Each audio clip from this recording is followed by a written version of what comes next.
프랭크는 르마르샹의 상자를 열기 위한 퍼즐을 푸는데 몰두하고 있었다. 그래서 커다란 종이 울리는 소리를 듣지 못했다. 르마르샹의 상자는 뛰어난 장인이 제작한 물건이었다. 비밀스럽게 전해져 내려온 소문에 따르면 상자 안에는 기적이 들어있다고 한다. 그러나 프랭크는 아직 상자를 열어볼 방법을 찾지 못했다. 상자의 6면은 검은 레커로 칠해져 있었는데 이 3차원 퍼즐을 해체할 수 있는 장치가 전혀 보이지 않았다. 프랭크는 과거에 접한 유사한 퍼즐들을 떠올렸다. 대부분 홍콩에 있을 때 봤는데 단단한 나무로 형이상학적인 형상을 만들어내는 중국인들의 취향이 담겨 있었다. 르마르샹이라는 이 프랑스인은 중국인들의 정확하고 천재적인 기술력에 자신만의 기이한 논리를 덧대었다. 프랭크는 이 퍼즐이 담긴 논리적 구조가 무엇인지 알아내려고 기를 쓰고 있었다. 몇 시간이나 시행착오를 거친 후에야 양손 엄지, 중지, 새끼손가락이 우연히 딱 들어맞는 위치를 찾아냈다. 찰칵거리는 작은 소리와 함께 상자의 일부가 양옆으로 갈라졌다. 프랭크는 2가지를 깨달았다. 첫째, 상자 내부의 표면마저 훌륭하게 연마되어 있었다는 것이다. 레커칠된 표면에 빚진 프랭크의 모습이 일그러지고 파편화되어서 미끄러지듯 움직였다.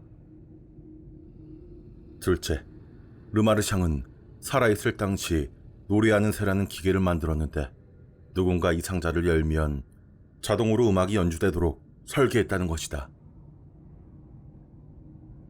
오르골이 숭고하면서도 진부하고 짧은 론도를 딸랑거리는 소리로 연주했다. 첫 성공에 용기를 얻은 프랭크는 열정적으로 퍼즐을 풀어나갔다. 그는 울퉁불퉁한 칠금과 기름칠된 못이 배열된 자리를 빠르게 찾아냈다.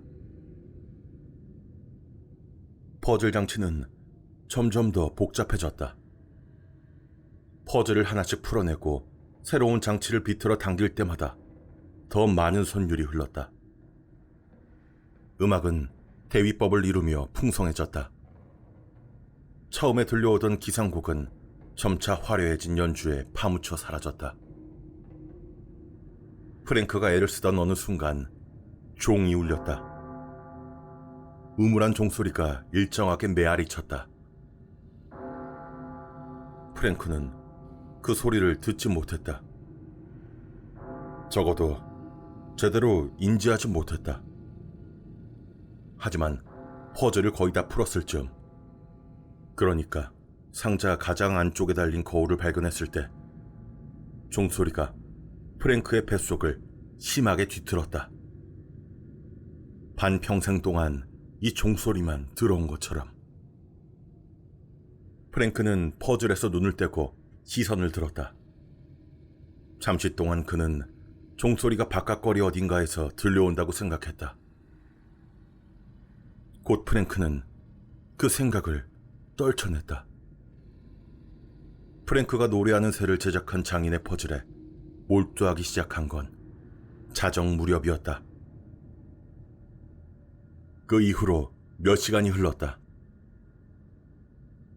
어떻게 시간이 흘렀는진 기억이 나지 않았으나 시계를 보니 알 수 있었다. 이 도시에 위치한 교회 중 새벽에 종을 쳐 사람을 깨울 곳은 없었다. 몇몇 신자가 원한다고 해도 그런 짓은 하지 않을 터였다. 그렇다. 종소린 훨씬 더 먼 곳에서 들려왔다. 르마샹이 만든 기적의 상자로 소환하고 열어낼 수 있다는 바로 그 문을 통해서. 프랭크에게 르마샹의 상자를 판매한 키르어는 모든 것이 개방되리라고 말했다. 키르어가 장담한 대로 모두 사실이었다. 프랭크는 지금 앉아있는 방과는 무한히 먼 새로운 세상의 경계에 서 있었다. 무한히 멀지만 지금은 코앞에 당면한 세상의 경계에. 그 생각에 호흡이 가빠졌다. 프랭크는 이 순간을 너무도 간절히 기다려왔다. 그의 모든 지혜를 동원해 현실에 들이온 장막이 이처럼 찢겨나가는 순간이 도래하기를 계획했다. 그들은 금방 이곳에 도착할 것이다. 키리어가 세노바이트라고 부르던 사람들, 파열의 교단에 속한 신학자들이. 신학자들은 최고의 쾌락의 영역에서 실험하던 도중 소환되어 시공간을 초월한 자신들의 머리를 실패와 빗줄기로 얼룩진 세상에 들이밀 것이다. 프랭크는 그들을 맞이할 방을 준비하느라 지난주 내내 쉬지 못했다. 아무것도 깔지 않은 널빤지 바닥을 철저하게 문질러 닦고 꽃잎을 뿌렸다. 서쪽 벽에는 그들에게 바치는 제단을 설치하고 신학자들을 달래기 위한 제물로 장식했다. 키러는 제물이 그들의 호의를 얻는데 도움이 될 거라고 장담했다. 뼈, 사탕, 바늘, 프랭크의 오줌이 담긴 물병 하나. 오줌은 7일간 모아두었다. 이 물병은 제단 왼쪽에 놓았는데 신학자들이 스스로의 몸을 더럽히고 싶어 할 때를 대비해서였다. 오른쪽엔 비둘기 머리 여러 개가 담긴 접시가 있었다. 키러가 마련해두라고 조언한 제물이었다. 프랭크는 소환이식의 어느 한 부분도 빼놓지 않았다. 어부의 신발을 손에 넣고 싶어 안달인 추기경도 그처럼 부지런할 수는 없었다. 그러나 지금 종소리가 점점 더 커져 상자에서 울리는 음악 소리를 압도하자 두려움에 휩싸였다. 너무 늦었어. 그는 중얼거렸다. 두려움이 치솟았지만 애써 억눌렀다. 르마샹의 퍼즐은 이미 풀려버렸다. 마지막 장치가 돌아갔다. 머뭇거리거나 후회할 시간은 진즉에 지나갔다. 심지어 프랭크는 장막이 찢겨나가는 순간을 위해서 목숨과 지혜를 모두 바치지 않았던가. 지금 쾌락의 세계로 가는 문이 열리고 있었다. 소수의 사람만이 그 존재를 알고 있으며 심지어 맛을 본 사람은 훨씬 적은 그 쾌락의 세계로 향하는 문이, 그 너머에는 감각의 지표를 새로 정의할 쾌락이 기다린다고 했다. 그런 쾌락이라면 청소년기부터 실망시켜온 욕망과 유혹의 지루한 반복 속에서 프랭크를 해방해 줄 것이다. 그런 쾌락을 체험하면 프랭크는 달라질 것이다. 그런 심오한 감각을 경험하면 어느 누구라도 변하지 않을 수는 없을 것이다. 방 한가운데에 있는 알정군, 어두워졌다가 밝아지기를 반복했다. 정군은 종이 울릴 때마다 같은 리듬으로 뜨겁게 타올랐다. 종이 울리는 사이사이 소리가 들려오지 않는 순간엔 절대적인 어둠이 두려웠다. 프랭크가 29년간 살아낸 이 세상이 갑자기 그 어둠에 삼켜져 더 이상 존재하지 않는 것 같았다. 그러나 다시 종이 울리면 정구는 흔들림 없이 강하게 타올랐다. 그 소중한 몇 초 동안 프랭크는 익숙한 장소로 돌아왔다. 바깥으로 아래로 거리로 이어지는 현관이 자리한 집으로. 아침이 다가오자 창문의 햇빛이 소문처럼 언뜻 비쳤다. 아니, 프랭크에게 블라인드를 걷어낼 힘이 남아있었다면 햇빛이 들이닥쳤을 것이다. 종이 한번 울릴 때마다 전구의 불빛은 점점 다른 세계를 드러냈다. 프랭크는 불빛의 동쪽 벽이 벗겨지는 것을 보았다. 벽돌이 잠시 실체를 잃고 흩어졌다. 동시에 방 너머로 종소리가 울리는 근원지가 나타났다. 새들의 세상일까? 거대한 검은색 새들이 영원한 폭풍 속에 갇힌 세상. 그 세상에 대해 알 수 있는 것은 그곳이 혼돈으로 가득하며 부서지기 쉽고 깨진 물체들이 온통 어두운 공기를 두려움으로 채우며 솟아올랐다 떨어지기를 반복하고 있다는 것이었다.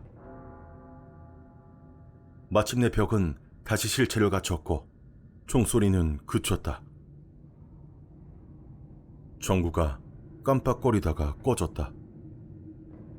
이번엔 다시 켜질 기미조차 보이지 않았다. 프랭크는 어둠 속에 서서 아무 말도 하지 못했다. 미리 준비해둔 환영의 말을 떠올렸지만 혀가 움직이지 않았다. 그의 입속에서 혀가 죽은 듯 얼어붙었다. 그리고 빛이 있었다. 빛은 그들에게서 새어나왔다. 4명의 세노바이트. 그들의 등 뒤로 벽은 봉인되었다. 푸른 형광색의 빛이 심해의 물고기처럼 발작하며 차갑고 불길하게 흘러나왔다. 프랭크는 문득 그들의 생김새에 대해 한 번도 궁금해한 적 없다는 사실을 깨달았다. 그의 상상력은 속임수나 도둑질에 관해선 비옥한 토양이었지만 다른 면에선 한없이 빈약했다. 이러한 상위 존재들을 상상하는 능력은 그에겐 없었다. 그래서 시도조차 하지 않았다. 지금 세노바이트들을 바라보기만 해도 왜 이렇게 괴로운 걸까?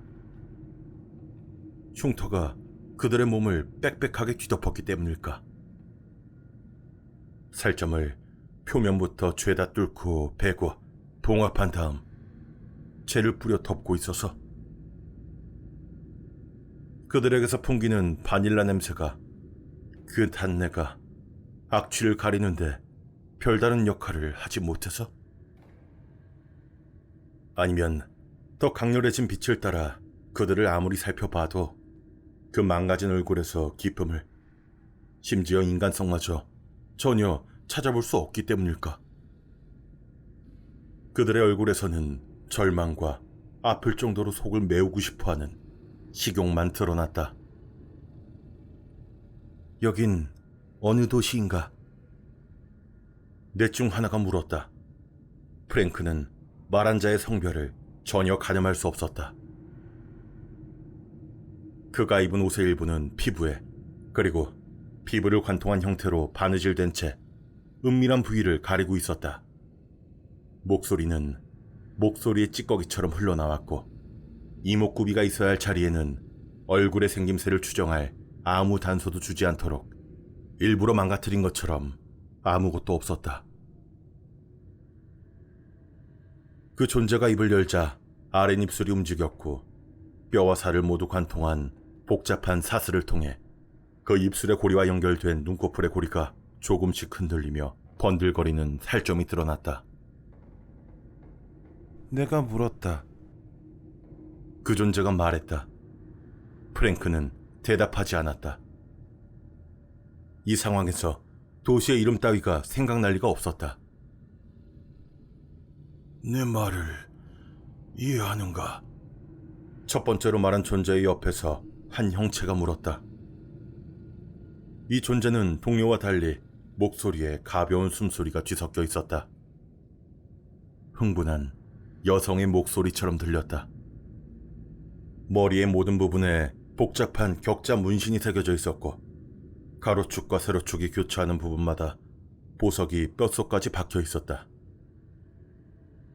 혀에도 비슷한 형태의 장식들이 박혀 있었다. 우리가 누구인지 아는가? 그 존재가 물었다. 그래. 마침내 프랭크가 말했다. 알아. 당연히 알았다. 그와 키르어는 볼링브루크와 질드레의 일기에서 얻어낸 힌트에 관해 밤늦게까지 논의하며 며칠을 보냈다. 프랭크는 전 세계 인류가 파열의 교단에 대해 파악한 정보를 전부 가지고 있었다. 하지만 그는 다른 무언가를 기대했다. 파열의 교단이 선사할 수 있다는 무수히 많은 멋진 것들과 마주하게 될 줄 알았다. 최소한 그들이 여자의 모습으로 나타날 줄 알았다. 오일을 바른 여자들, 쾌락을 위해 길들여진 여자들, 사랑의 행위를 위해서 제모하고 근육을 키운 여자들, 입술에는 향수를 바르고 떨리는 허벅지를 벌리는 엉덩이가 묵직한 여자들, 프랭크가 좋아하는 여자들 말이다. 그는 여자들이 살아있는 카페처럼 발밑에 누워 나른하게 숨쉬리라 예상했다. 그들의 육체에 벌어진 틈이란 틈에 전부 들어갈 수 있을 줄 알았다. 현란한 기술로 그를 꿈꿔본 적조차 없는 황홀감 속으로 위로 밀어올릴 처녀 창녀들을 기대했다. 그들의 품 안에서 이 세상을 잊을 수 있을 줄 알았다. 성욕 때문에 경멸당하기보다 찬양받을 수 있을 거라고 그렇게 생각했다. 하지만 아니었다. 이곳엔 여자도 나른한 숨소리도 없었다. 그저 살에 고랑이가 파인 성별을 가늠할 수 없는 어떤 존재만 있을 뿐이었다. 그때 세 번째 존재가 입을 열었다.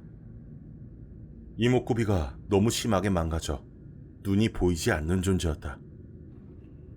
상처가 곰다 못해 풍선처럼 부푼 듯했다. 더욱이 그것의 음성은 훼손된 입 때문에 오염된 것처럼 들렸다. 원하는 게 무엇인가? 그 존재가 프랭크에게 물었다. 프랭크는 방금 질문한 존재를 다른 둘보다 더 자신감 있게 살펴보았다. 1초가 지날수록 두려움은 사라져갔다. 벽 너머 무시무시한 공간에 대한 기억은 희미해졌다. 그는 신체가 제멋대로 비틀린 채 악취를 풍기는 병약하고 퇴폐적인 존재들과 남겨져 있을 뿐이었다. 그들은 허약함이 두드러진 존재로만 보였다. 프랭크는 그들이 뿜어내는 역겨움만이 두려울 뿐이었다. 키르어는 당신들이 5이라고 했어. 때가 되면 엔지니어가 도착할 것이다. 대답이 돌아왔다. 다시 묻는다. 원하는 게 무엇인가? 바로 답해선 안 될 이유가 있을까? 프랭크는 대답했다. 쾌락. 키로가 그랬어. 당신들은 쾌락을 잘 안다고. 그래, 잘 알지. 첫 번째 존재가 말했다. 네가 원했던 것은 전부 안다. 그래? 당연하지. 물론이다. 그 존재는 새같이 지나치게 많이 드러난 눈동자로 프랭크를 빤히 봤다. 그대는 무슨 꿈을 꾸었는가? 그것이 말했다. 프랭크는 너무나 노골적인 질문에 혼란스러웠다. 그의 성욕이 만들어낸 환영의 속성을 어떻게 말로 표현할 수 있을까? 그가 아직 단어를 고르고 있을 때 그중 하나가 말했다. 이 세상이 실망스러운가? 상당히. 프랭크가 대답했다. 이 세상의 진부함에 질린 건 네가 처음이 아니다. 답변이 들려왔다. 다른 이들도 있었다. 많지는 않았지. 격자 얼굴이 끼어들었다. 그래, 잘해봐야 대 6명이었다. 하지만 몇몇이 감히 르마샹의 상자를 활용했다. 너와 같은 자들, 새로운 가능성에 굶주린 자들, 우리에게 너의 영역에는 알려지지 않은 기술이 있다는 말을 들은 자들이었다. 내가 기대하는 건... 프랭크가 입을 열었다. 네가 무엇을 기대했는진 안다. 첫 번째 세노바이트가 대답했다. 우린 네 광기의 속성이 얼마나 넓고 깊은지 알고 있다. 우리에겐 대단히 익숙한 것이니까. 프랭크가 끙소리를 내면서 말했다. 그럼 내가 무슨 꿈을 꿨는지도 알겠네. 그런 쾌락을 줘. 첫 번째 세노바이트의 얼굴이 찢어지며 벌어졌고 그 안으로 입술이 뒤로 말려 들어갔다. 마치 비비 원숭이가 짓는 미소가 됐다. 네가 아는 대로는 아니겠지만 답변이 돌아왔다. 프랭크는 그 존재의 말을 끊으려고 했지만 그 존재가 손을 들어 프랭크를 침묵시켰다. 너 같은 자의 상상력은 아무리 원해도 감히 불러일으킬 수 없는 가장 말초적인 상태가 있지. 그래? 그렇지, 매우. 네가 가장 귀하게 여기는 결핍도 우리가 줄 경험에 비하면 어린애 장난에 불과하다. 받아들이겠나? 두 번째 세노바이트가 말했다. 프랭크는 그 존재의 흉터에 달린 고리만 쳐다보았다. 이번에도 할 말을 찾지 못했다. 받아들이겠나? 바깥에서 가까운 어딘가에서 이 세상이 곧 깨어나려고 하고 있었다.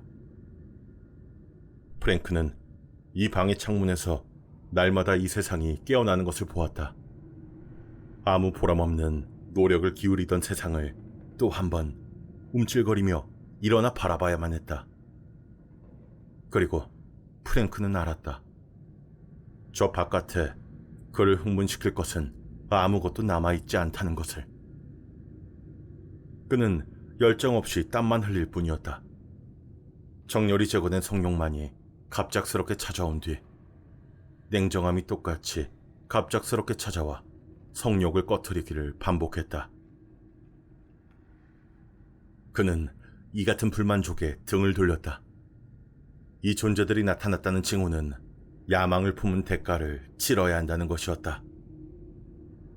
프랭크는 기꺼이 그 값을 치를 준비가 되어 있었다. 보여줘. 프랭크가 말했다. 돌아갈 수는 없다. 알고 있나? 보여줘. 더 이상 말할 필요는 없었다. 세노바이트가 장막을 걷었다. 프랭크는 어디선가 문이 삐걱거리며 열리는 소리를 들었다. 뒤를 보니 문지방 너머의 세상이 사라지고 없었다. 대신 그곳엔 교단의 구성원들이 떠나온 공포로 채워진 어둠이 자리했다. 프랭크는 설명을 구하고자 세노바이트를 돌아봤다. 하지만 그들은 사라지고 없었다. 단 그들이 떠났다는 흔적이 남아있었다. 꽃잎은 사라지고 맨 바닥만 보였다. 프랭크가 재물을 걸어두었던 벽은 보이지 않는 불의 열기에 강렬히 타오른 듯 검게 물들었다. 프랭크는 벽에서 풍겨오는 씁쓸한 탄내를 맡았다. 그 냄새가 너무도 강하게 콧구멍을 찔러와서 코피가 솟구쳐 나올 것만 같았다. 그러나 타는 냄새는 시작에 불과했다. 냄새를 인식하자마자 대여섯 가지의 다른 냄새가 머릿속을 채웠다. 그때까지는 풍겨오는지도 몰랐던 향내가 갑자기 못 견디게 강해졌다. 훔쳐온 꽃송이가 남긴 향, 천장의 페인트 냄새, 발밑의 나무에서 나는 수액 냄새. 그 모든 냄새가 머릿속을 가득 채웠다. 심지어 프랭크는 문 밖 어둠이 풍기는 냄새까지 맡을 수 있었다. 그 어둠 속에 깃든 수십만 마리의 새들이 퍼뜨리는 악취까지. 프랭크는 손으로 입과 코를 막고 폭주해오는 냄새들에 압도당하지 않으려고 했다. 그러나 손가락에서 나는 땀의 악취에 정신이 아찔해졌다. 숨을 들이쉴 때마다 공기가 입술을 거칠게 쓸었다. 눈을 깜빡일 때마다 눈알이 눈꺼풀에 갈려나갔다. 목구멍 뒤에서 위액이 타오르듯 치솟았고 전날에 먹은 쇠고기 조각이 치아에 낀 채 혀에 육즙을 내뿜으면서 온몸에 경련을 일으켰다. 귀도 못지않게 예민해졌다. 머리에 수천 가지의 소음이 가득 찼다. 그중 일부는 스스로에게서 나는 소리였다.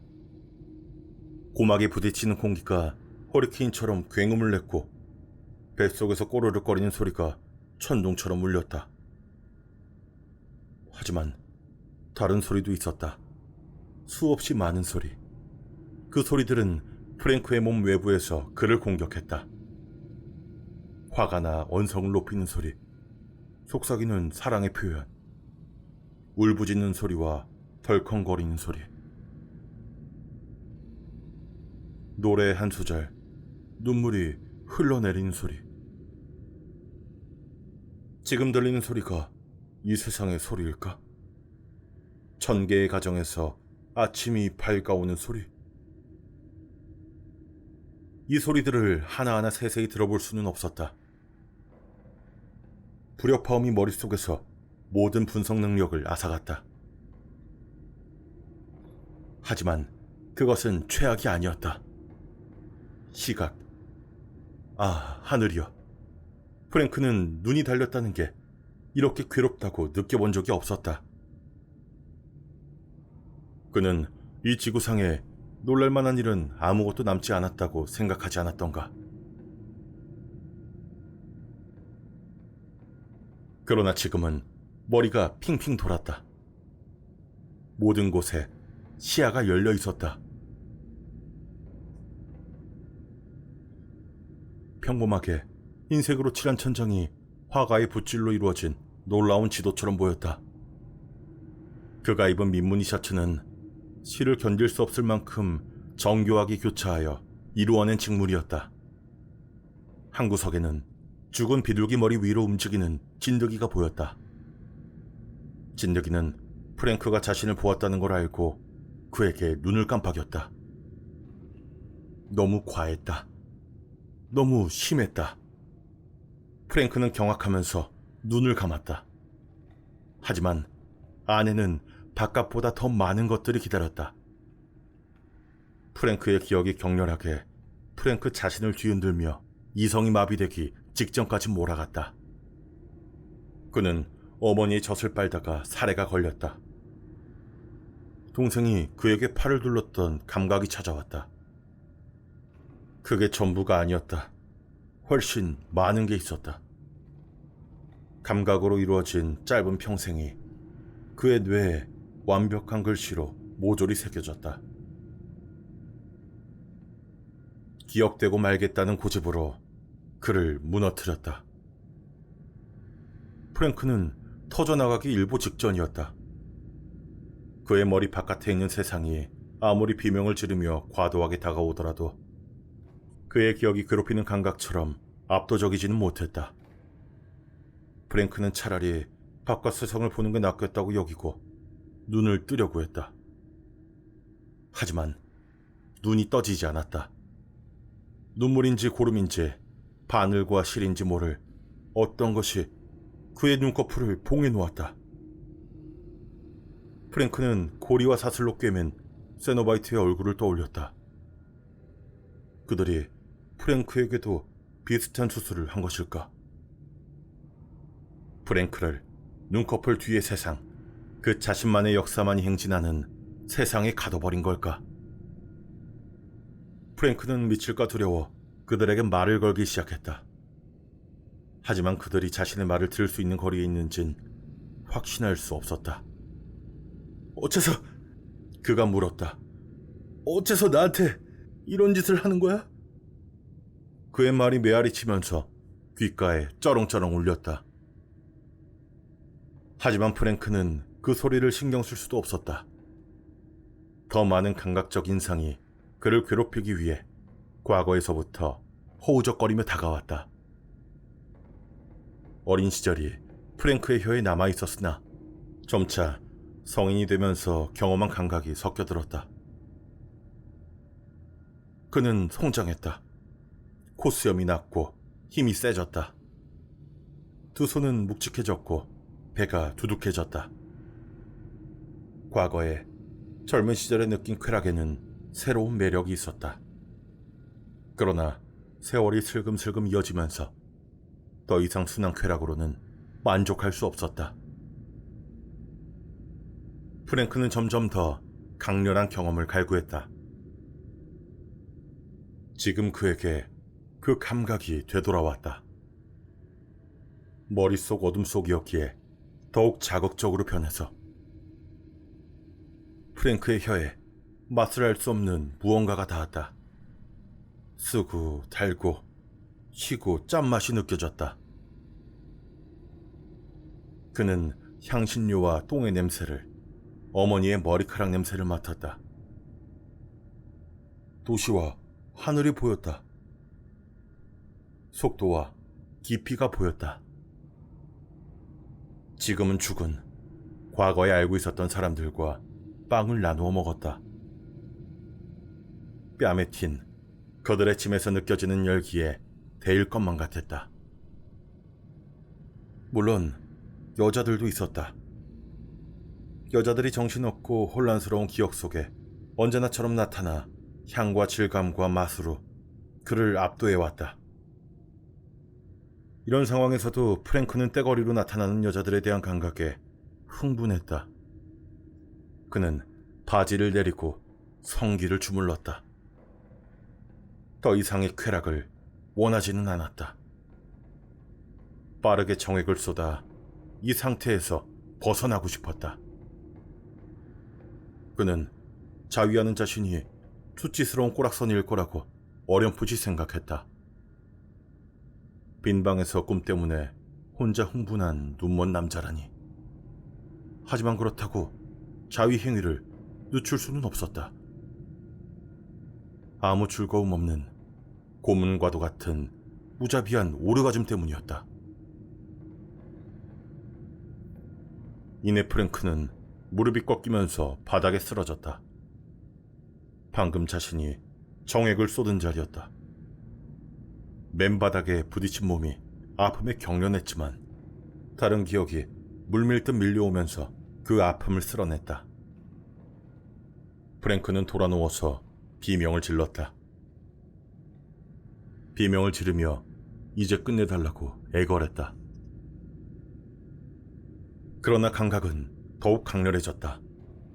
멈춰달라고 기도할 때마다 고통은 새로운 단계로 솟아올랐다. 애원은 한 줄기 비명으로 바뀌었다. 공황에 빠져 단어와 의미가 증발했다. 미치지 않고서야 고통을 끝낼 길이 없을 것 같았다. 희망을 잃어버리는 것 말고는 아무 희망이 없었다.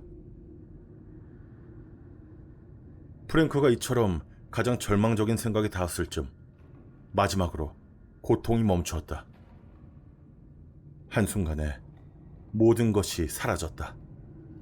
시각, 청각, 촉각, 미각, 후각을 압박해오던 모든 것이.